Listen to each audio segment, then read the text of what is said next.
First off, rest in peace, neighborhood Nip. I ain't crip, but I'm on that neighborhood shoot. Building business, it's that black owned. If you hustle, better hustle till your pack gone. If you work, better work till your back hurt. And if you rap, make it better than your last verse. Yeah, more lyrics.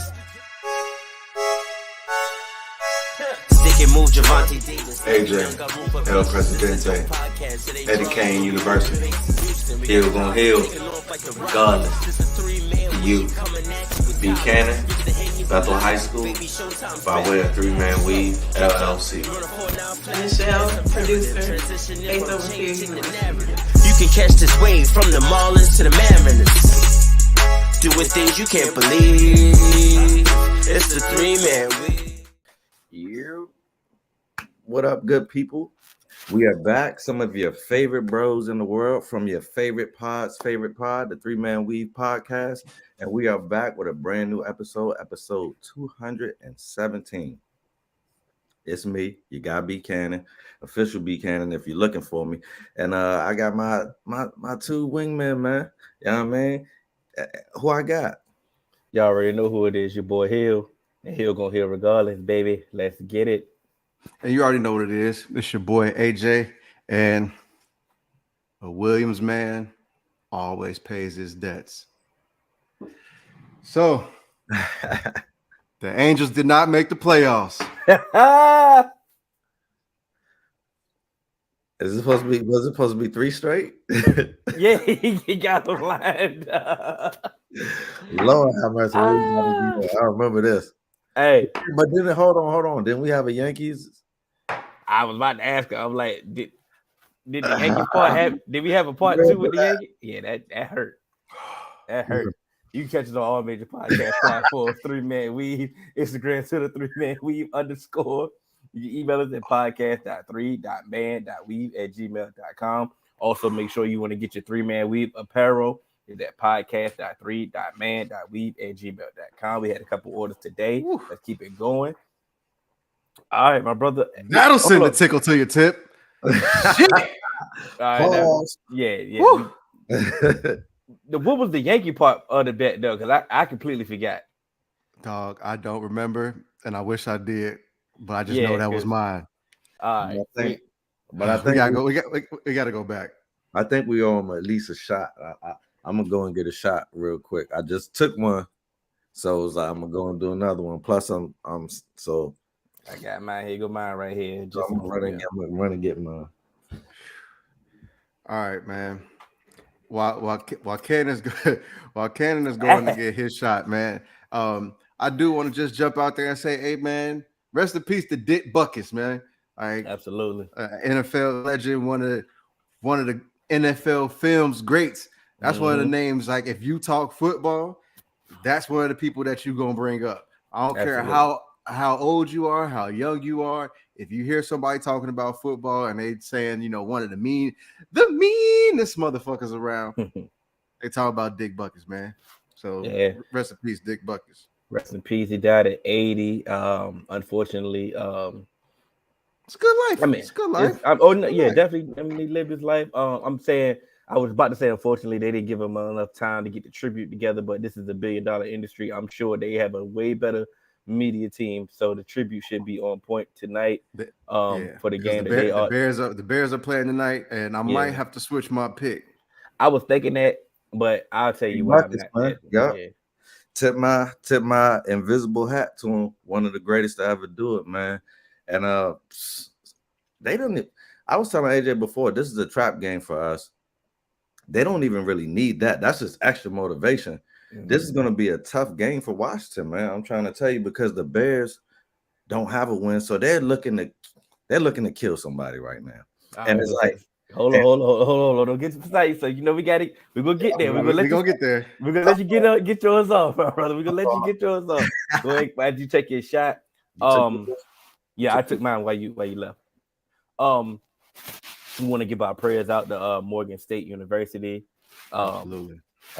Terrible incident that happened the other day with the active shooter in the building. That's not scary right there, man. Yeah, like I said, I'm not sure about the full details but I'm hopefully everybody's safe. They already canceled homecoming So that's an unfortunate situation because they definitely need to tighten up the city, man. And need to heal also. Yeah, absolutely. man. Like I say, it's not Hurt that ain't, yeah. You know what I'm saying? It's something that you really never want to hear, man. And I think sometimes a lot of stuff that happens goes under the rug. Like when you hear about an active shooter at Virginia Tech, it's all on the news. When you hear about active shooters at UNC, it's all in the news. But some of these HBCUs, man, there's been some very tragic events, and it's like almost like it gets swept under the rug. And I'm not about to play the race card or anything like that, but I just do feel like it is a way to kind of just kick us, while we're down and say, oh, but it's just gun violence. That's just normal, even though it's on college campuses, and a lot of times it's not the college, it's not the college students that do it. I'm not. I don't know what happened at Morgan State, but once again, like I said, a lot of times it's not. There actually wasn't some tragic events that happened at Virginia State where two students were found shot and killed off campus, I believe, and one young man was found in a car, and another young lady was found shot dead in a car. And so those things don't make major headlines, but those are very tragic events. And I always hate to hear stuff like that because, man, when I was in college, it seemed like every year we lost somebody. We did. But now as I'm older and I'm a father now, it's like, hey, bro, like, you ain't trying to send your kid to get an education and then they get shot just on some, I mean? Like, this shit is crazy. And shout out to our guy Daniel, man. He said, I was just up at Morgan State on Sunday. Great kids, great campus. And we all got ties up to Morgan State, man. Alpha Iota, we've been up there. We've gone to the Baltimore Greek picnic and all of that stuff, man. It's just, you hate to see it. And like we've said, when those things, when Dion was in the news, Jackson State was in the news, we take HBCU life very seriously, and we all connected. We all a family. And so, when this hit them, we kind of all feel this, man. And this one actually really hurt me just to kind of hear, this ain't what you send your kids to college for. So prayers out to everybody, and hopefully everyone is safe, as more details come out.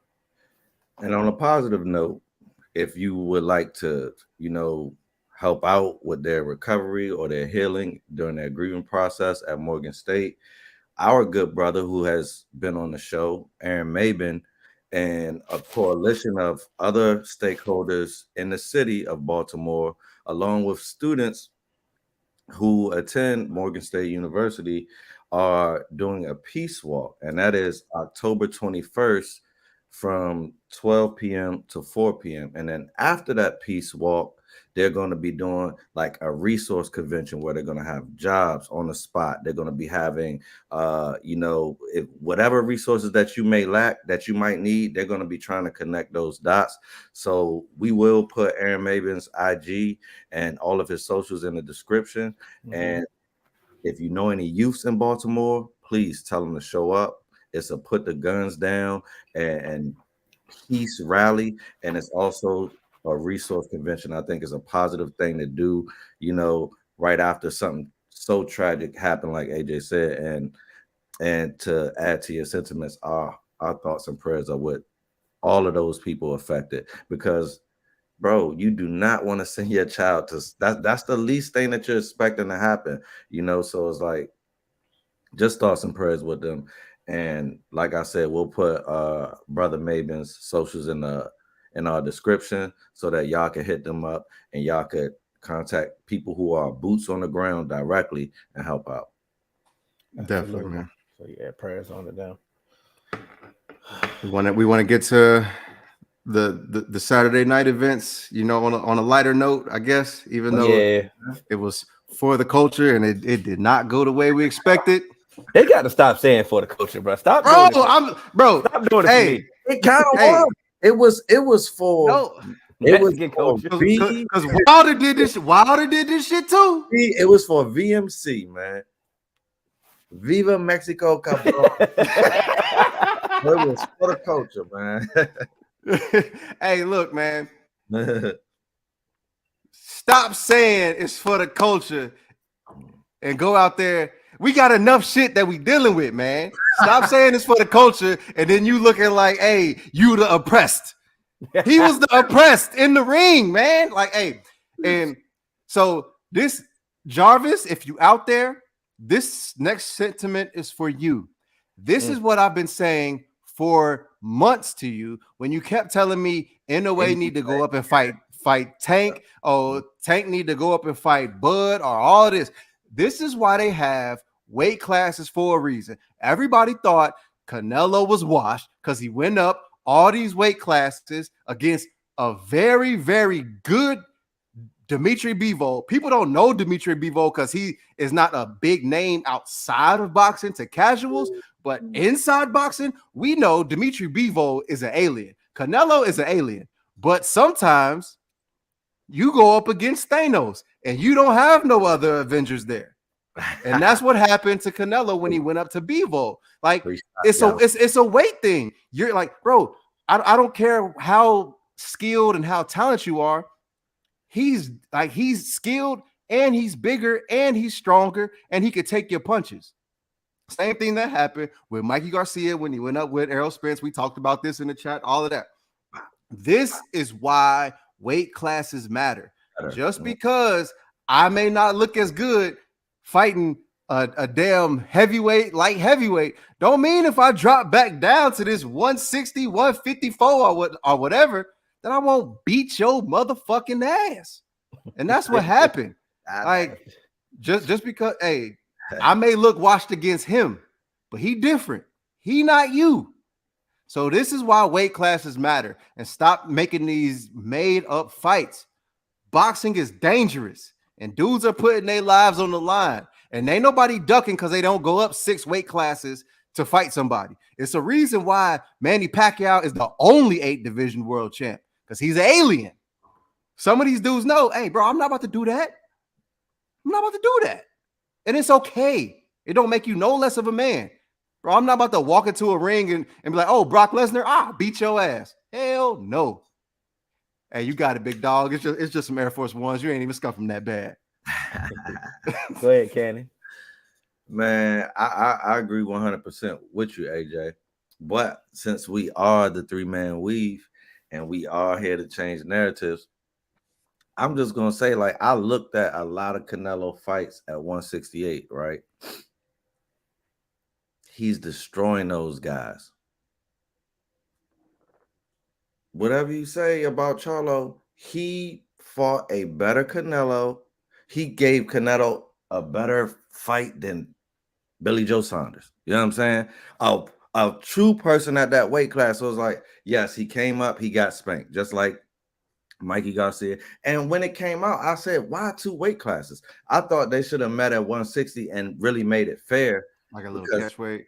Yeah, well, not even a catch weight. Like, come down, because Canelo, he will have to come down too. And y'all meet in the middle. They could have met in the middle and done middleweight.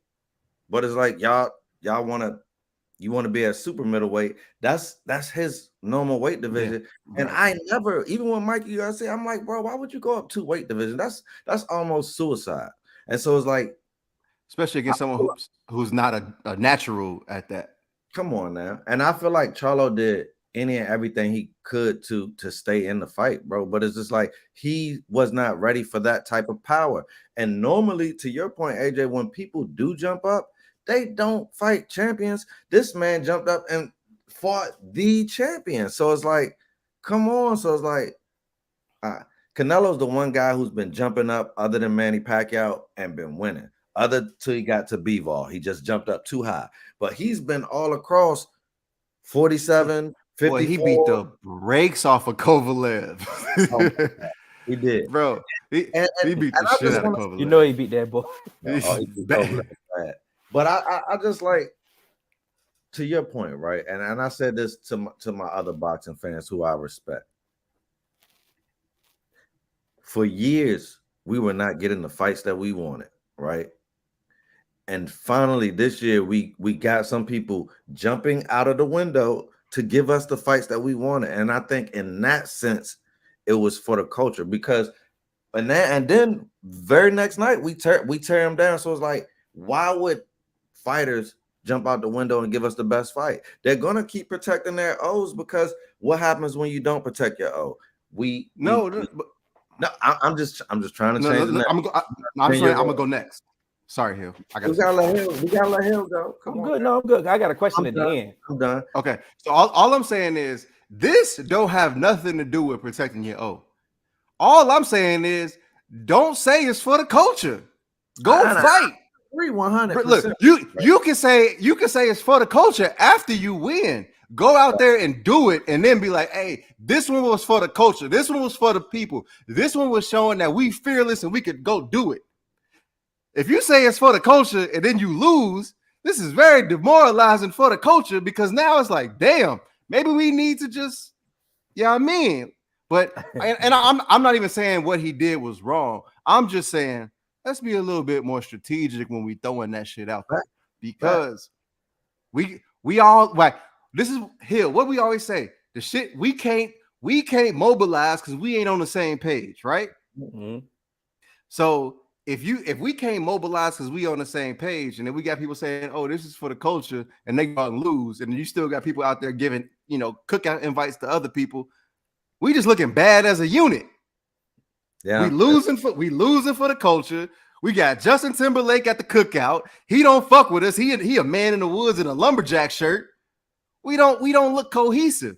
So do it when we hear. You get what I'm saying? So all I'm saying is, hey, it's fine to do things for the culture, of course, but it doesn't make you any less confident to say it after the fact. And I'm not because I don't want to say like, oh, don't do it for the culture, because when you are of the culture, everything you do is for the culture. And I don't. So our guy Wood, shout out to Wood, man. He said, "Do y'all think he meant boxing culture or for black folk?" I think he meant both. I think he meant black folk. If he was saying, "I'm doing this for boxing culture," I think he would have came out. I think he did it for both. Yes, but I think if he was doing it for boxing culture, he would have said, "Hey, I'm doing this for boxing. I'm showing y'all. Let's make these fights happen." Not, "Hey, I'm doing this for the culture," because we all know we need to make the fights happen. So they need to follow suit in that sense. Yeah, of course. Let me hear some help. I agree. I've been listening to both of y'all points, and like I said, we watched the fight together, and you already told me basically the strategy that he was trying to employ, and I was asking him to be active, just like I got Daniel was saying. He wasn't letting his hand go, he wasn't snapping the jab or nothing. I was like, yo, get active, stop trying to be so passive and let him walk you down. But the moment that he cranked up the activity was the moment that Canelo it matched that energy, and I was like, okay, now I understand why you just trying to survive at this point. That's all he could once he got. And Canelo told him, "You are going to learn." And you fucked around and found out. And this is why I gotta give some flashback on Canelo, because here's the thing: you're getting guys at 168 who's supposed to be in there out of there. You should have been able to get him out of there, whether he was moving around or not. Mm-hmm. I mean, you're a ring tactician. Right. You should have been able to get in there and get him out of there if he's running around and he's playing around. You feel me? After he took the knee, you should have went in there and finished that. But it's like you kind of playing around too. So when you make that statement that no one can beat this Canelo, it kind of makes me feel like B-Vol might still can beat that Canelo. You know what I'm saying? So it's like, also, you don't take the challenge. Like Jamal Charlo definitely took a challenge going up 2 weight classes. You could have said, "You calling me out? Y'all been calling me out. I'm sick of y'all. I'm coming down to 160. See me at middleweight, and I'm gonna destroy you." And I would have been depleted. That would have been a depleted a depleted Canelo fighting. So we would have really seen who had the best skill. You see what I'm saying? And that would have been a Charlo not carrying 14 pounds like he never had before. So we would have got 2 fighters making a compromise to make this fight, instead of just one fighter making a crazy compromise. And it seemed like we forgot that compromise once it was done. I knew when this fight was made. I told you, I was like, bro, I don't even want to see it now if it's at 168 because that's guaranteed for Canelo to be able to dominate. But who do we want to see him fight next? We want to see him fight Benavidez. Absolutely. And it's crazy because Benavidez, and that's it. Yeah. Because Rashad, who's my insider, that's an inside joke, but now he's my insider, and he said it with me and Hill maybe 2 years ago. He said like we were watching Canelo fight somebody, and he was like, "Bro," and Canelo's his favorite fighter. Yeah, he said it years ago. He thought that Benavidez. Wait, it ain't Errol Spence. No, it ain't. It really ain't. It's Canelo. Nah, you know I said that. It got to be Smith. Like if it ain't Errol, if it's Canelo, hey, I don't want to be in the room. God damn it! Send me home. God damn it! And he told me and Hill that he thought that David Benavidez could beat him. And earlier tonight, and we'll also add this clip that I'm speaking about. One of my favorite boxing analysts. I ain't gonna say his name. We just gonna wait for the clip. But he also said that, you know, he truly thinks the only guy that can give Canelo a run for his money is David Benavidez, and he's saying it 2 years after our guy Rashad. So it's just like it has to happen. Agree with you. Yeah, Dave. no, like to me that's a mandatory. Yeah. When we get Canelo Benavidez for true boxing fans, that's the one. That's gonna be that's another Crawford Spence for true boxing fans. Benavidez might not carry the weight, but hey, Canelo Benavidez, that's the one. And I think that's gonna really give Canelo that challenge, like when he was fighting, like that's gonna be a trilogy, like when he was fighting Triple G. That's gonna really test him, especially at his age. Benavidez is one of them ones. So are we gonna see that fight Cinco de Mayo? You ain't gonna see it in 2023, baby. It's a get back year. How the hell are we supposed to say that? The reason why I asked that because I think they said his next fight is gonna be Cinco de Mayo. I know it's a long time away. I got Canelo fighting before Cinco de Mayo. But if we just say it's gonna be Canelo, this is why I said it, because this is gonna be a big, huge Mexican event. Cinco de Mayo is. They might fight at Cinco de Mayo, but I think Canelo and Benavidez might fight before then. Benavidez need to fight before December is out because his last. I would like, come on, he got a fight coming up though, right? Yeah, I was just about to say if Benavidez and Canelo fight Cinco de Mayo, I can see Canelo taking a keep me ready fight around January. Flying to AJ's crib. We out. What's up? Because I'm not driving, bro. The roads is ridiculous out here now. I'm trying to tell y'all, man. The driving wasn't that bad, man. Hey. I ride with you now. I ain't driving. So if you rolling, we out. We out. And I'll gas it up. Gas up the pacer. Yeah, we out. You can even all right, man. my car. What? Oh, we definitely out. All right, man. We y'all know the month it is. October. Breast cancer? What? Oh, fall classic. Come fall on, classic, baby. Come on now. Come on now. I'm 50% at least. I know we a little disappointed. Both our teams, right, man. Both our teams definitely didn't make it. It was looking nasty, Yankees, so it's cool. Huh? I said I don't see the Yankees, so it don't hurt as bad being on here with y'all. So it don't hurt as bad. It hurt, bro. It hurt because we was getting our ass whipped when it for a long time. Like before we was actually mathematically eliminated, we was getting punished. Like we didn't stand a chance. I'll tell you like this: if Canelo is on this team,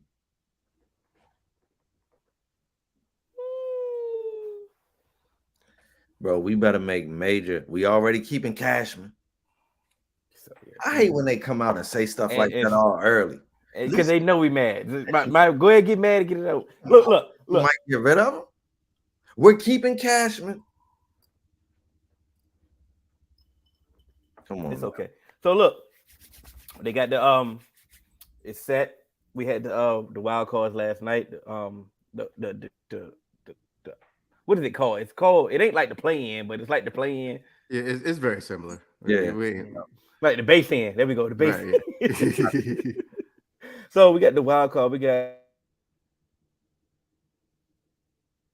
Oh, there it goes. Yep. There it goes. We caught it. We knew it was going to happen. 25 minutes in, and there it goes. Didn't reset the shit, and there it goes. So I'm going to jump in this motherfucker and say, so we got the ALDS set up. We got the Twins versus the Houston Astros. The Twins broke, what is it, a 21-year drought? I didn't even know it's been that long. Because I was like, damn, Joe Mauer and like, the Morneaus, Justin Morneaus. I was like, they had to have been more than 21 years, but apparently not. Big league, man. Yeah, and then we got the Rangers versus Baltimore. We got D-backs versus the Dodgers, the fighting Phillies for our guy Rowe, and then we got the Atlanta Braves. I like it. No, it's gonna be a good fall classic, man. Yeah, definitely, man. Even without our teams, the best teams, and the most consistent teams are definitely in there. I saw the Orioles play multiple times this year. I'd rather see the Orioles do something than any other team on here. So yeah, we said it, man. We said it, but I told y'all. I know we rather see the Orioles, represent the AL, but going to the ALCS, who do we got coming out of the American League for the ALCS? Out of the ALDS, I mean. You said what? What was your question? Who do we have coming out of the ALDS to go to the ALCS for the pennant? Well, I'll have to go with the Astros, but I would want to see Baltimore, honestly. Yeah, I agree. I think on this side of the bracket, I think we're going to end up getting chalk and get Baltimore versus the Astros. Yeah. But I just think right now, as it presently stands, I just got to give it to the Astros, man. I just think that when you've been there before, you're the second seed, but to me, there's still that team to beat right now, and they're always going to be dangerous. So I think Baltimore, they're coming. They're going to be one of them teams that's going to be here for a little bit. I don't think this was a fluke. So I think they're going to make it tough. But I see Houston at 6. I see Houston at 6. It's hard to fluke in 162 of them things. That's hard to fluke, man. Bro, it ain't no fluke. Trust me. Yeah, that's what you known to do that. I think I don't know. It's all hate. I just don't want the Astros. Oh, I know. Trust me. I can't even give rational logic, bro. It's like I just do not want them to win, bro. What was you gonna say before you got cut off, Hill? Because we had to predict what you was gonna say. So what you say? What you say? I was gonna say. Well, AJ picked it up and he just ran with. You know what I mean? He I don't know exactly, but he ran with it and kept it flowing. But that's all. I mean, I was just gonna preview the games and we was, pick our winners. That's pretty much what he did. That's all. Ball. Yeah, we ball to touch the flow, Yeah. Like I said, I just definitely do not want the Astros to win. I don't care who it is. Like that's why I'm rooting for the Orioles, man. Yeah, closest to home, so definitely gonna root for the Orioles as well. On that side, I just don't. The Rangers may give them a fit, man. If the Rangers are tough. Rangers have some underrated pitching, man. Yeah. And so I think once you get into the fall classic, that pitching plays such a big part, especially when that bullpen shut down and that rotation, it shrinks. I think it's gonna give them tough, but I think the Orioles will be able to keep that hot streak going, and I think they'll be able to pull it out. That's why I think it's going to be the Astros and the Orioles, and I just don't think the Twins are ready for the Astros just yet. I just think that's a tall task right there. That's why I say I can't even make a rational, objective decision. Like DMV traffic right here, man. It will be every time, bro. Don't matter what the occasion is. 100th win. Don't even worry about it, man. Forget about it. We should just took off. You gotta be early. You gotta be already in the city, man. You gotta be walking distance, bro. When I was living in DC and Nationals was in the playoffs, hey, my boss used to just call me like, "Hey, Don't even worry about it. stay home, Yeah, work from yeah. home," Parade. or It's a be like, "Hey, the game at 7, better leave at 2." Mhm. Because fact, bro. it's gonna be nasty. And before we go any further, make sure y'all hit that thumbs up button. I only see 2 on the YouTube broadcast. Come on, man. We need more than that. Show us some love. Hit that thumbs up. We appreciate all the comments, but make sure you hit that thumbs up button. O's go to the World Series, bro. I'm dropping a credit card. Like, wham. Yeah, we got it. Yeah, got it covered. Don't mess around, bro. Like, I'm gonna do it. Did we do the NL side? No, not yet. Oh, okay. So look, we got the NL. You know who I'm rolling with. No, I don't. You should. Come on now. The Braves? No, use the logic. Put 2 and 2 together. Come on now. Philly? No. Oh, Dodgers? Yes. Oh, because Dodgers on the way. The Dodgers on the way. I definitely believe the Dodgers gonna get through the Diamondbacks with relatively ease. Like a hot knife through butter. Now the best series throughout the entire playoffs will be the Phillies and the Braves. That's gonna be good, and it might be the Braves. Dodgers. I'm going for the Braves. I just think they're the better team. Obviously, they're the better team, they're the better seed. But you know how the Phillies do when they get in them playoffs. Like Phillies get hot. Your boy cooking too right now. You feel what I'm saying? True. So, but be on one. What we got? Dodgers in 4. We got the Rangers that has potential. Yo, the Rangers they got potential because, like you said, the Rangers definitely got the pitcher to compete. I think they got some vets on this team too that been there. They might not have been there with the Rangers and the Diamondbacks. You sleep on the Diamondbacks, you might. I'm in Rim. Rim, big snore. What I'm saying? Okay. So if they make it to the next round, you taking shots. 2 of them. Yeah, I got you. Come on. I ain't worried. There we go. Don't do 2. Add that third on that bitch. Yeah, you need to take a break. But like I said, we can keep it going with the playoff. Say it's going on now, so we'll keep it moving, man. Yeah. What we got next? That's the schedule. Let's get to the NFL, and I do got a little surprise for y'all once we get to in depth in this conversation. Okay. We actually kind of moving in this episode. We're doing pretty damn good. I'm actually proud of us. Yeah. Damn, look at us. Let's not get cocky. Time I'm out at the same time, no matter what. Now let's start off with the AFC. We've been after 4 weeks. Here goes the records. What are our thoughts on the AFC? However you want to go about it. Bengals are a complete letdown. That's my thoughts so far. Sorry, AJ, but bro. If it wasn't for the Bengals, I would probably be in the running for the $1 million on the ESPN app. Are you serious? Like with your pen? For me, because I'm pretty sure AJ, go talk about his team, of course. For me, it's a log jam. It's definitely a log jam. It's a log jam. Look at first off, look at the AFC South. Real. Look at the AFC South. AFC South, everybody has the same exact. Tennessee in there. I'm sorry, bro. I'm sorry. Okay. Y'all in the mix for that thing, man. The AFC West is who we thought they were. Yeah. So other than AJ. Other than AJ. He just all I said was I thought Denver could be the second best team in that division, and I was extremely wrong. I was wrong.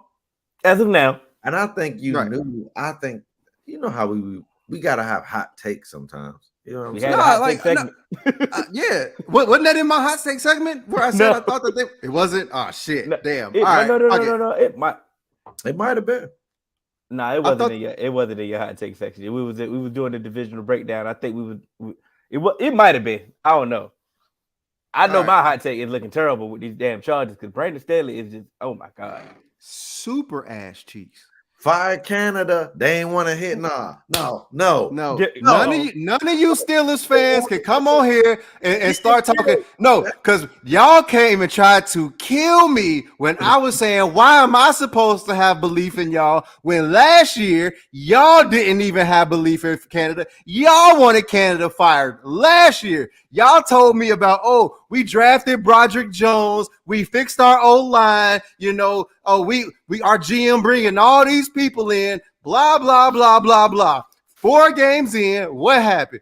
Y'all want to fire Canada. Your O-line still giving y'all problems, and Kenny Pickett still looking like, I don't know. But no, when I said it, I was biased and I was hating. Now y'all talking about, fire Canada. I hope, Mike Tomlin don't end up being Marvin Lewis. But no, in the offseason, y'all got all this smoke for me talking about I'm a bias-ass Bengals hater. Nah, we ain't doing that. Stick by your mans. Mike Tomlin kept them. Nah, stand on your guns. This your team. Y'all the Steelers. The standard is a standard. Talk your shit. Talk your shit. You in second place. Hey, yo, what you talking about? I swear there was a 4 in the group this week saying, my biggest fear is that Marcus Farmer. Tomlin becomes. Yeah. Come on, bro. Come on, bro. But when we say but nah, damn that. And they over here, Steelers fans got the nerve talk about, since Tom Brady done left, should Bill Belichick be fired? No, since Ben Roethlisberger left, should Mike Tomlin be fired? What the fuck y'all worried about all these other teams for? But y'all won't back Canada fired. Y'all so damn worried about all these other teams. Dak's interceptions in the offseason. Joe Burrow hurt, Bengals losing, and all this shit, blah, blah, blah, blah, blah. And y'all ain't even got y'all shit right. Stop throwing rocks and hide your hand. Fix your motherfucking house. Don't come up here complaining now, because when we have something to say and trying to bring y'all our unbiased, objective opinions, y'all called me a motherfucking hater. But it's okay for y'all to say it? Hell no. Move the fuck around. It's nothing more for us to say on the AFC, but I do have some thoughts that I want to get off. After week 1, we went blood on a certain individual. Rodgers? No, we went blood on Josh Allen. We had the graphic. We were talking about the turnovers and everything. And ever since then, ever since week 1, the Bills have looked like the Bills like who we thought they were. You know what I'm saying? So they turned it around. Josh Allen is looking like he wants to win the MVP this year as of the 4 weeks that we've seen. The way everybody was talking about Miami, how they was the greatest show on turf. This offense is high power is Tua the MVP and how everybody was looking. And they went. I know it was a divisional game, but they went and put the whole stop to this Miami train that they got going on. I know Buffalo was at home, but like I said, we definitely gave Josh Allen some hell, rightfully so, because that week 1 performance against the Jets was terrible. He was just throwing picks. He was looking trash. But ever since then, he got it together and looking like the elite Josh Allen that we propped him up to be, that others have propped him up to be as well. So kudos to him. This Jets though, remember they just was a quarterback away, right? I know, Cannon. I know, Cannon. Hey, this defense ain't looking like the same defense. All right, just want to let y'all know. They've had their moments. Hold on. They had what moments? Do you have anything to say, AJ, about Josh Allen? Yeah, he's been playing very well. Playing very well. See, and y'all say my guys can't admit when they are wrong. Speaking of can't admit when they wrong. Hold on. Before you go, he still might be right, because even when we wrong. Right. Because even when we wrong, we right. Hey, Cannon, as of right now, I need you to apologize to me. Because when I was giving Zach Taylor hell during them Super Bowl runs, you were saying, nah, they ain't doing it on their own. Nah. Hey, Zach Taylor looked like pure 4 downs of ass cheeks right now. Yeah. I need my apology. I'm sorry, man. All right. That's all. cool. So- That's all I so- need. So before we move on, what changes do you want the Bengals to make? So what changes do I want them to make, or what changes do I think that they will make? Those are two different things. Okay, go quick on both. Yeah, go. What quick. changes? What changes I think they need to make? They actually need a true play caller in here because Zach Taylor, he's not it. The play calling has been terrible, especially if you know you have a hobbled Joe Burrow. Even if Joe Burrow is 80%, this offense is not like is made for Joe Burrow and nobody else. We've seen teams have really good quarterbacks, but their backup quarterback comes in and has success, or when things are. We've seen Patrick Mahomes. Hey, high ankle sprain, he hobbling around this and that. Hey, there's like they do things to help him out. Mm-hmm. He's not doing stuff to help him out. So what I really think needs to happen is Brian Callahan needs to get fired, which is our offensive coordinator, and enforce it. And what Brian Callahan has to go, and they like someone from upstairs says, "Hey, you can't hire Dan. You can't promote Dan Pitcher. Bring someone from the outside, get a different voice in the room, and they're the play caller." I love what Zach Taylor's doing for the culture and the locker room and all of that and what he's done, but he needs help as a play caller. He got to let that thing go. I'm with you. But why can't for a while? But why can't Brian Callahan get a shot at calling the plays? Because to me, Brian Callahan can't get a shot at calling the plays because he's been in the building. And if y'all so quote unquote do this shit together, he's still installing. He's still installing the game. Like if y'all are doing this shit as a tandem, I need a whole new voice because obviously Zach Taylor's the head coach, but I need your voice to have a little bit more weight. I mean, we're running out of time, but we get talking after that because I got a little bit of pushback based off the conversation that we've had. Let's hear. Okay, we got to go to the NFC. We got to go to the NFC, my brother. Okay. But before we go, I'm sorry. Hey, shout out to the Ravens. Okay, bro. Hey, I know. I know. I was like, they gonna be fighting for the number 1 seed, and look at them. And they really still ain't clicking. They really ain't. Exactly. All right. Just want to give a shout out. They dangerous. That's the beauty of football, though, man. We not worried about the Chiefs at all, right? Not right now. No, I ain't. I'm always worried about them because I still feel like they're going to be a factor towards the end of this thing, and who knows with them getting hot.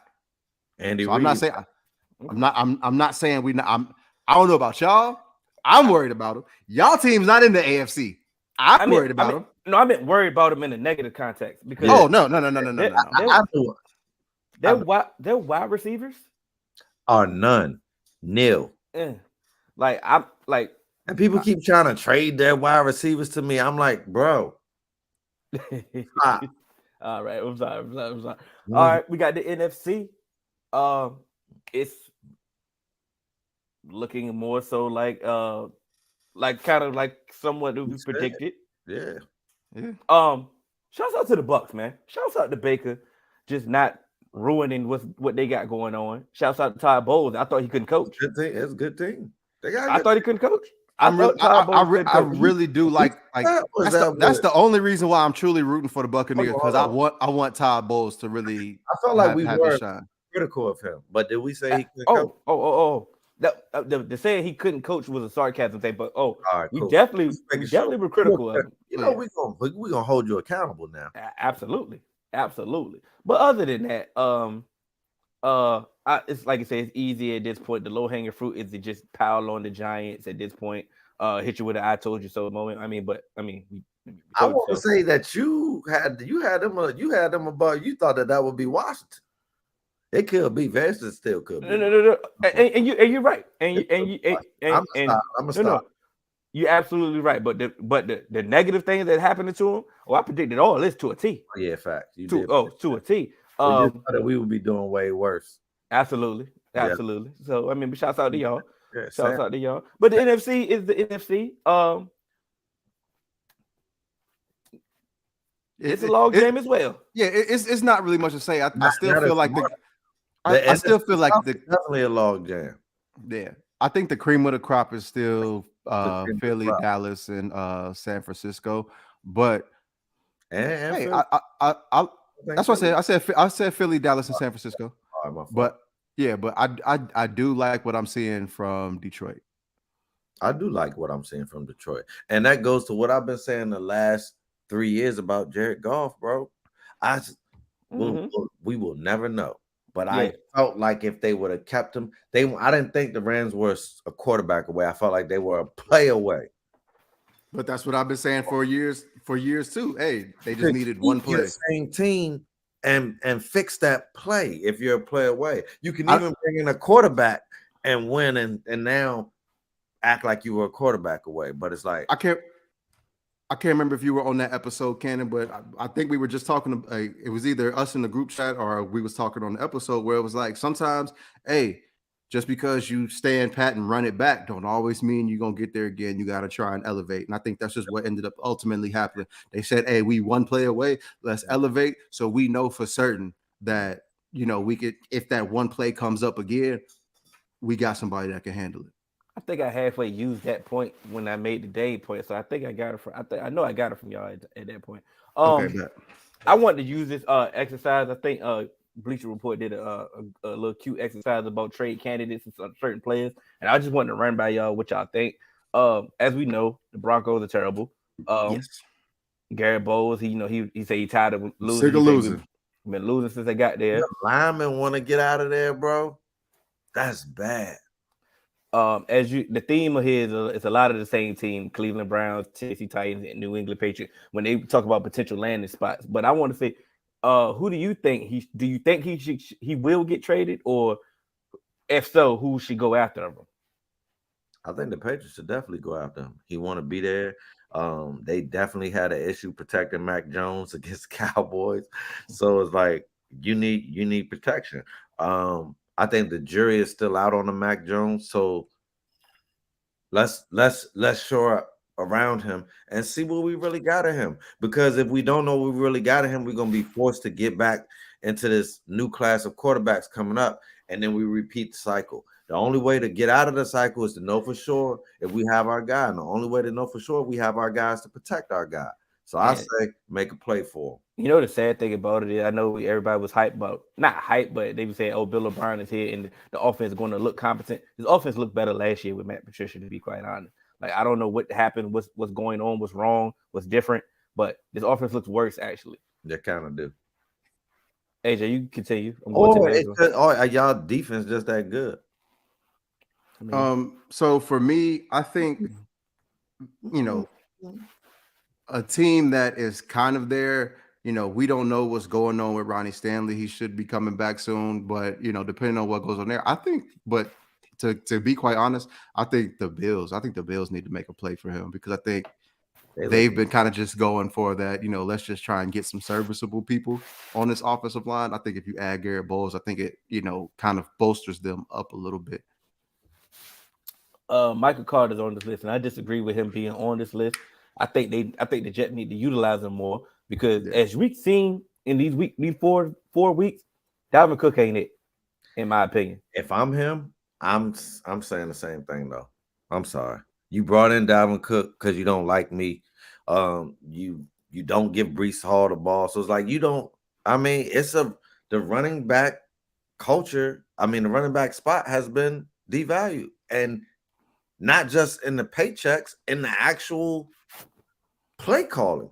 So it's like, and let me go to a team that wants to utilize my times because he's a good back, bro. And also he's been underutilized. And also let's just not forget one of the main things that we talked about with the New York Jets is that offensive line ain't it. So that's true. Absolutely. It ain't it. They said the Ravens could be a possibility, and the Browns also as well. But hey, cool. We got Chase Young on here, and I think this is lazy. And the reason why I say it's lazy to have Chase Young on here because, like I said, Commanders are 2-2 right now. Y'all was up as one of the leaders and the sack leaders before y'all played the Bills. This defense can click, can get it together. They've shown signs that the front seven can be legit. trading him unless y'all bottom out when it comes closer to the trade deadline, then it would make some sense. But as of now, this is just a lazy report of, oh, they declined the 5th-year option. Let's just throw Chase Young up there. And that's just my opinion. And this offseason, I probably would have been with this, just because of his history and being lazy, like you said. But he's been solid this year. Hasn't been hurt yet. So I feel like if he continues to play like he's playing, should be a part of the team, like for certain. Like even if you didn't take the option, then you got to pay him potentially a little bit more. Like it is what it is. So that's the nature of the business. But I do feel I agree with you. Lazy take. Yeah, I do think if it were to happen, one of the potential landing spots actually should be Baltimore, though. I would hate to see that. I would hate to see that, bro. Definitely. AJ would hate to see it too. Yeah, but just being honest, I think he would go to Baltimore and really if he was if he was really on the block, he would have plenty of suitors. Right.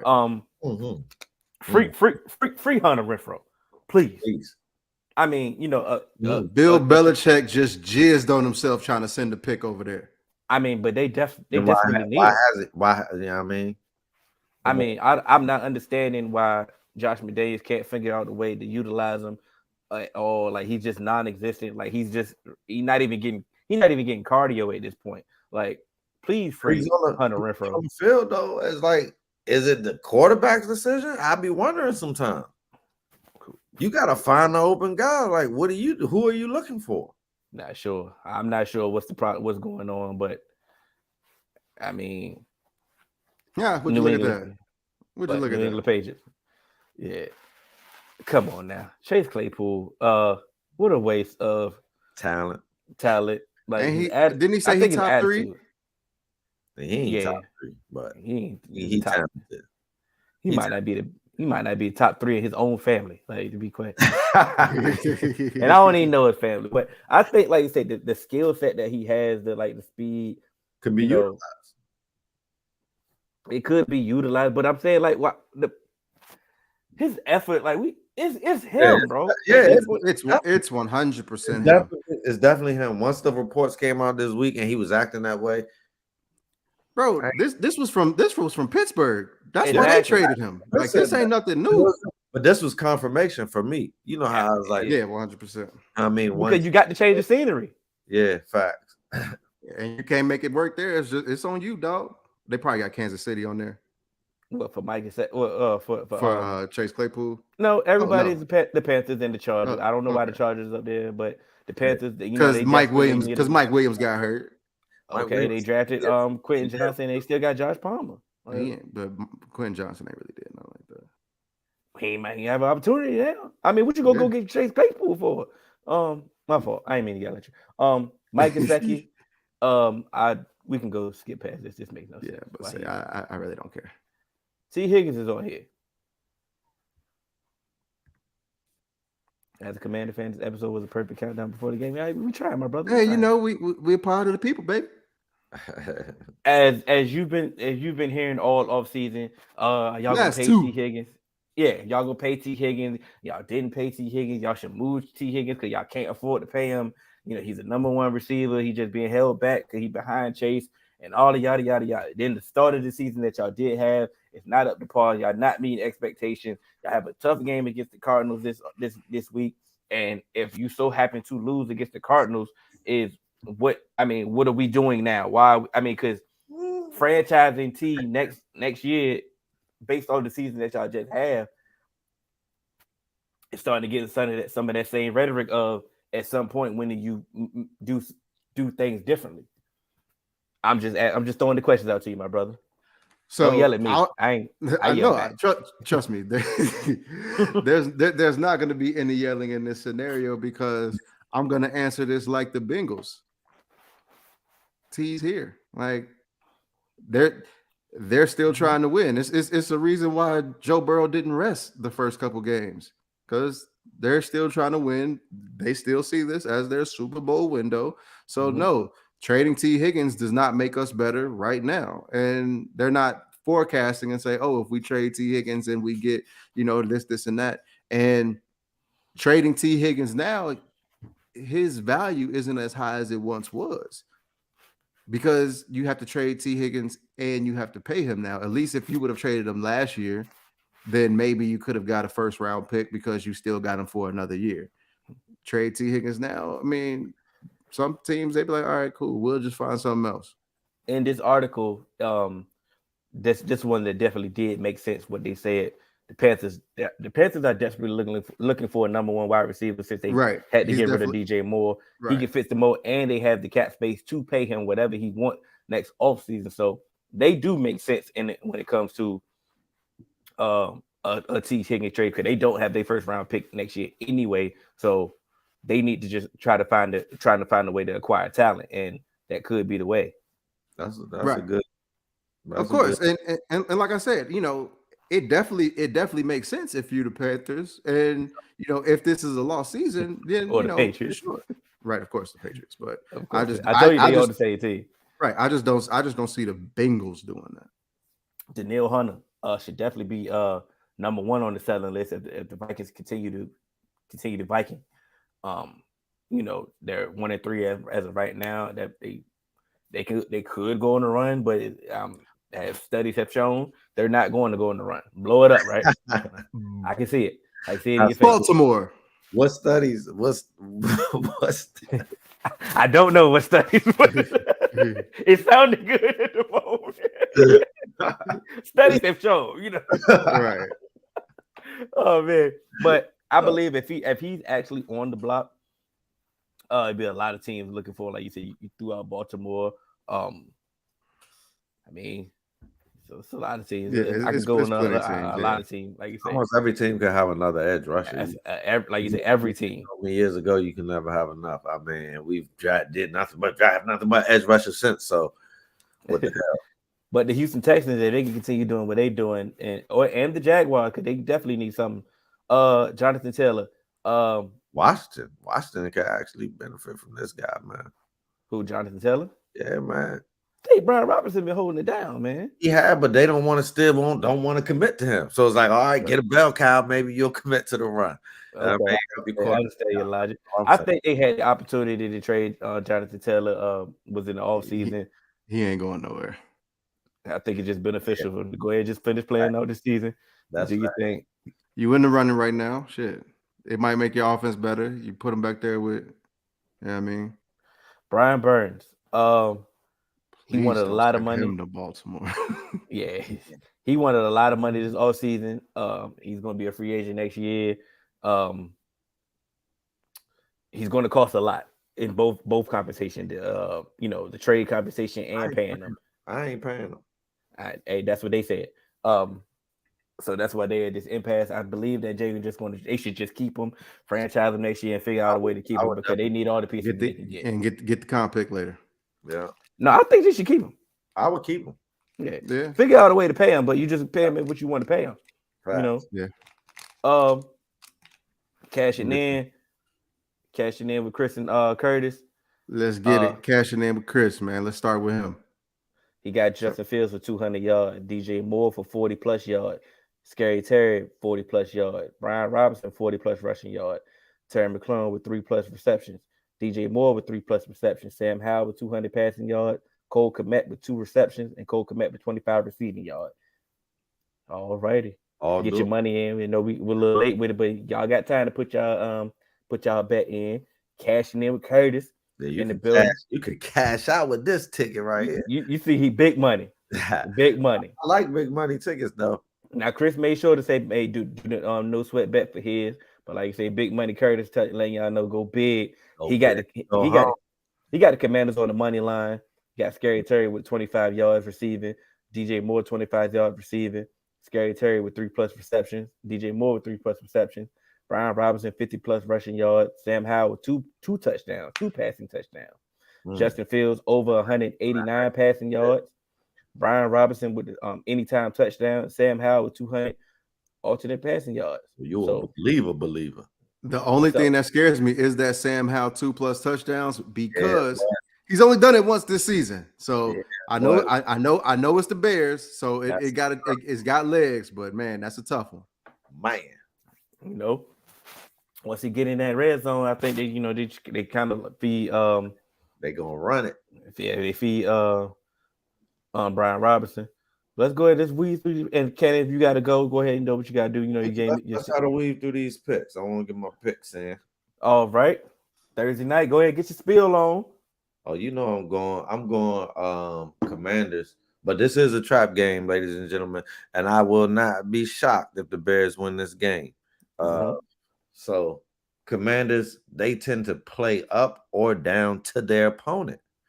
And we might see this here tonight. Also, Thursday night games just don't do what they're supposed to. So it's like if somebody's supposed to win, that ain't guaranteed on Thursday night.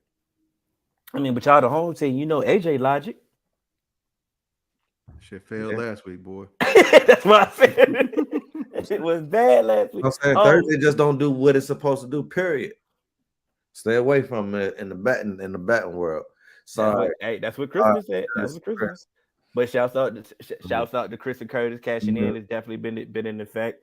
Saying they continue to try to help everybody get some money. That's what we're here for. We're part of the people and the people trying to help. I got the Commanders winning. I just figured out the Bears played their best game last week and still found a way to lose. Dang, that's terrible, man. I think they're just going to find a way to lose. And my insider told me that this possibly be Matt Eberflus last game. Well, there we go. If they lose, they got the mini bye week. This is the perfect time to fire him. So my sources have been telling me that this could be Matt Eberflus's last game. I'm trusting your source. So you going for the win? Let's go. I mean, AJ, who you got? You scared?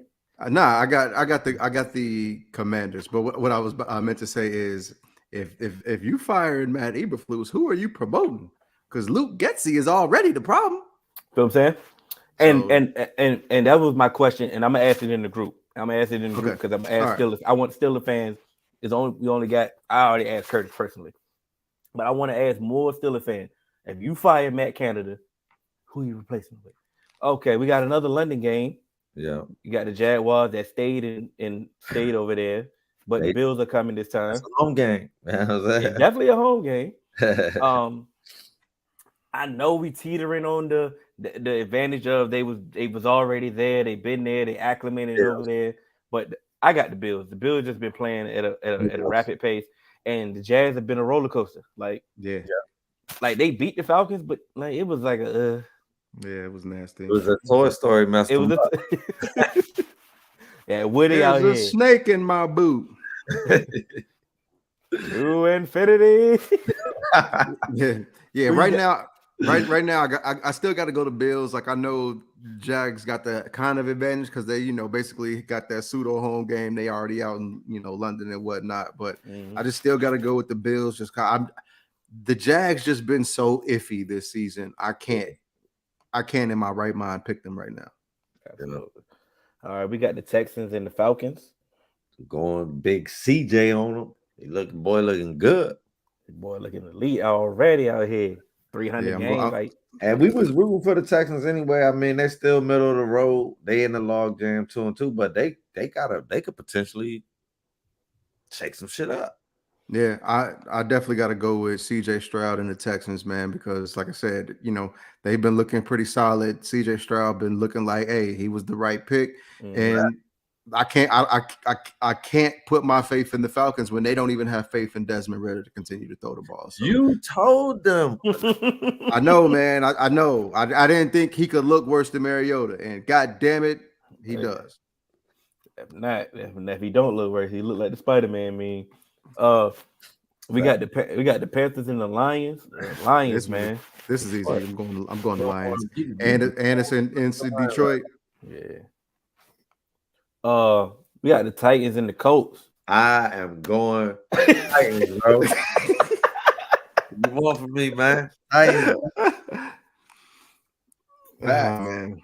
This was a tough one to pick because the Colts are just a tough team to predict. Like that whole game against the Rams, the Rams was definitely controlling the game, and the next thing you know it, here come the Colts. Yeah. Like they here come the Colts, and then they made it a game. It took a last second Took a last second go. But I think that I got you, bro. I think Derrick Henry got on track last week. And I think he's going to continue that track. And I'm going with the Titans. Yeah.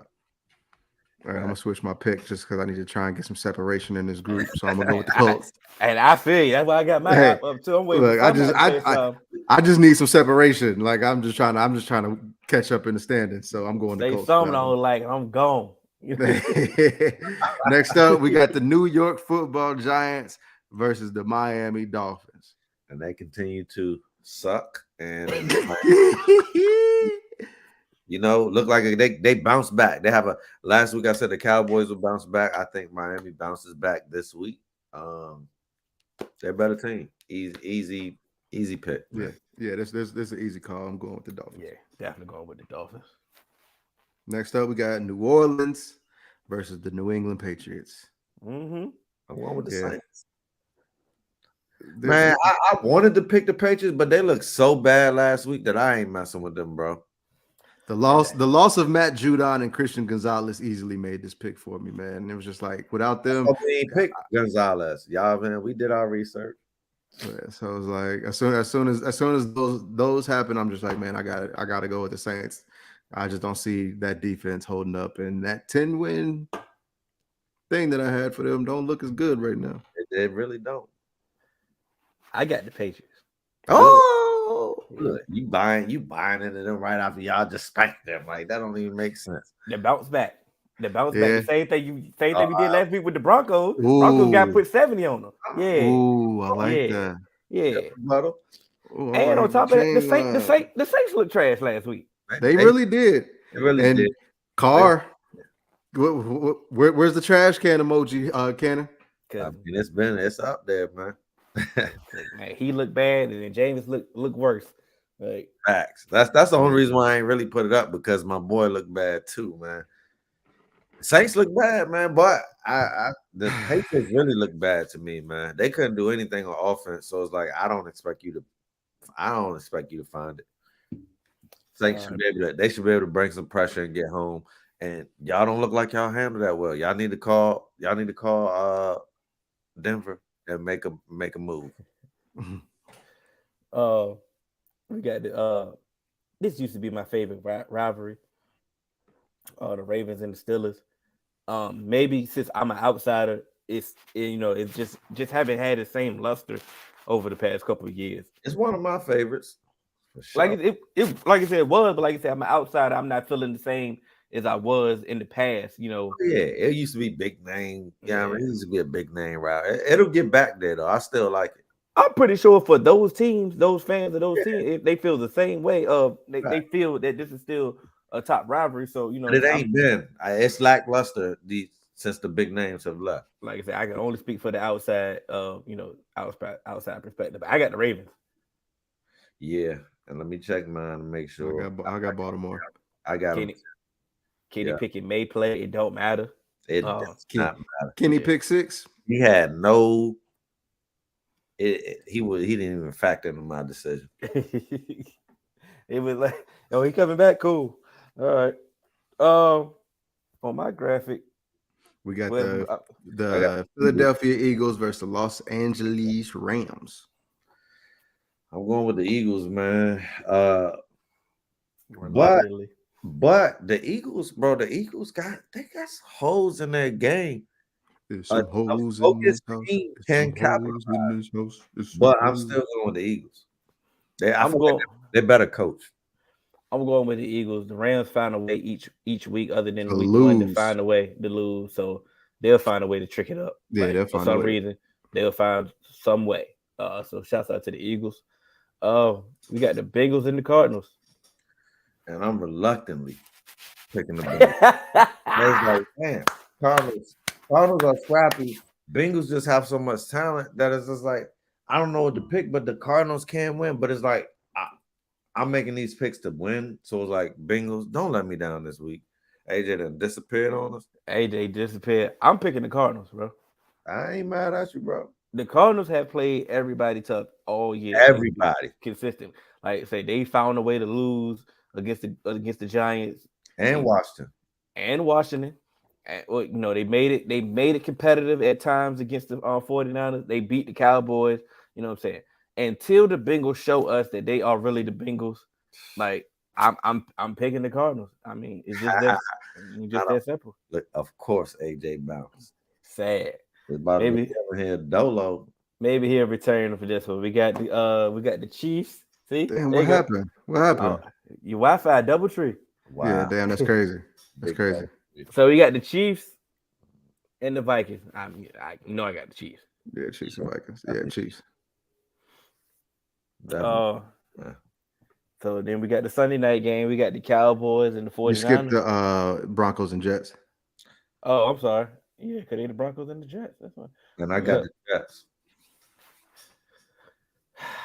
I got the Broncos, man. Yeah. Damn it. More separation. Like, I love it. I love it, fellas. Damn it. The reason why I got the Broncos because, like I said, I get it. Zach Wilson had one of his best games last week. And, you know, you're going to have to show me another one. Okay.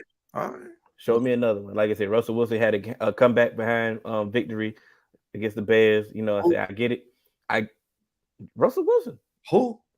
Russell Wilson. Like I said, I get it that they got the worst defense in the league. You know what I'm saying? But, I mean, so if they got the worst defense in the league and Zach Wilson don't show up this week. He got to show up. I feel you. He feel you. I'm banking on it. But they also. Then, yeah, how you going to act? You got to shake it up.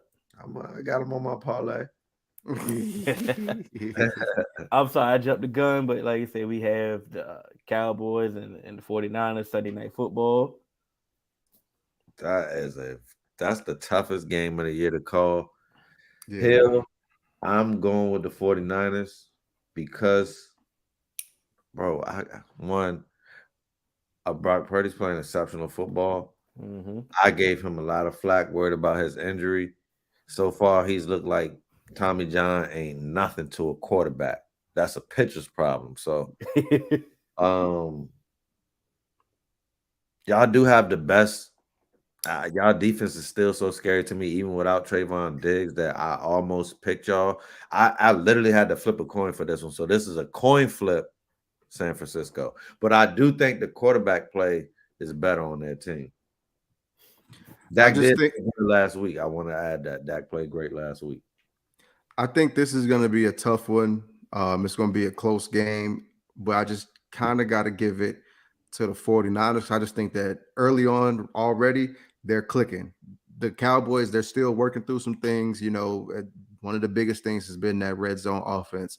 And I just think with that, San Francisco's 49ers defense is going to be able to get, you know, make things tough on the Cowboys and Dak. And I think this is going to be a good lesson for Mike McCarthy and his play calling, especially in the red zone and his game script when it's, you know, close or if he's trying to, you know, take a lead and stuff like that.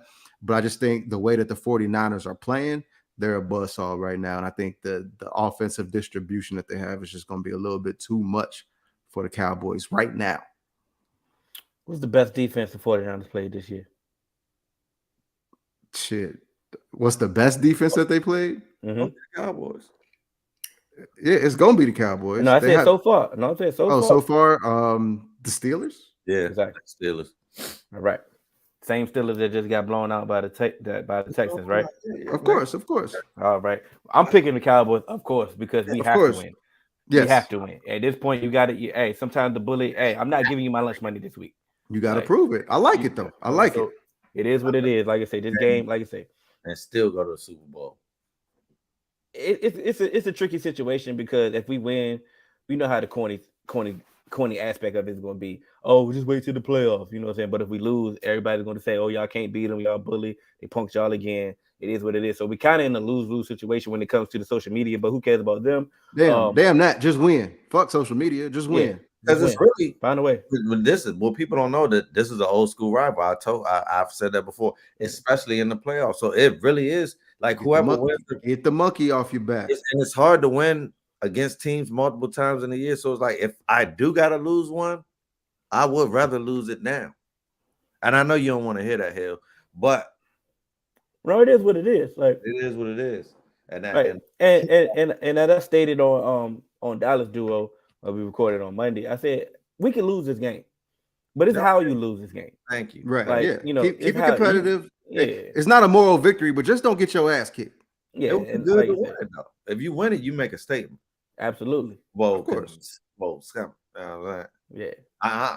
Listen, I'm gonna be the one saying it this time. I'm about to say because you know I ain't gonna say it. I'm gonna be on to the charge. And it should have been said a lot of the times that it's been said over the past years. But if y'all beat the 49ers, I might be the one saying it this time. You know what I'm saying? That's real talk. Fields, touchdown, first play. Wide up. It's like, nah. No, I'm about to say, yeah, I'm we about get to us out of say, here. come on now, Yeah. dog. We got the Monday night game. I don't know. That's why I gotta get out of here, man. Because Yeah. I'll be doing dumb stuff like that, bro. We got the Monday night game. We got the Packers versus the Raiders. I got the Packers all day. All day. Get the Raiders the hell away from me, bro. Yeah. Like, why do they have back-to-back? Why do they have multiple Monday night games? Like, because one of the Monday night games shouldn't even been a real Monday night game. It was one of them double Monday night games. So it's like they just stealing games from the Sunday ticket. Now that they didn't went to the Sunday ticket, they stealing games and putting them on prime time. So it's like they devaluing what you done paid for, bro. They ain't slick, bro. They're treating us like the running back. Damn. Big fact. Man, watch Justin Fields go off because I ain't starting him in none of my leagues. Good. Yeah. As long as he go off and lose. Come on now. Well, this episode 217. Three-man weave. Y'all know who we are. I'm Hill. That's AJ. That's Cannon. Y'all the fours. Make sure y'all catch us on all major podcast platforms. 3-man weave. Instagram, Twitter, 3-man weave _ You email us at podcast.3.man.weave@gmail.com. Let's get it. Hill, who's your eliminator? Oh man, I had a tough one with that. I ain't gonna lie to you. We trash, bro.